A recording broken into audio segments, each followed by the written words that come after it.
I'll let you guys know best way to trade options on Robinhood. Now, trading option on Robinhood can be accessible way to engage with the market. Now, it is a user-friendly interface and a commission-free trade. So here is how it actually works. First of all, you want to ensure you have the latest version of the Robinhood app installed to your device. On the next field, you want to tap on the accounts icon in the bottom right corner of your screen or in the top right hand side corner of your screen, and follow the prompt to apply it then. The Robinhood will access the investment experience and financial situation to determine your eligibility as well.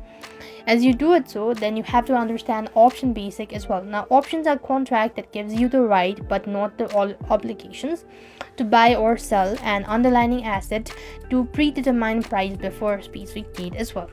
You have to learn basic and advanced strategies as well. Robinhood categorizes option strategies into different levels, and similarly they utilize Robinhood's tool as well. So this way you'll be able to understand the best way to option trade on Robinhood. I hope the video was helpful. Make sure to like, share and subscribe. Thank you for watching. See you in the next video.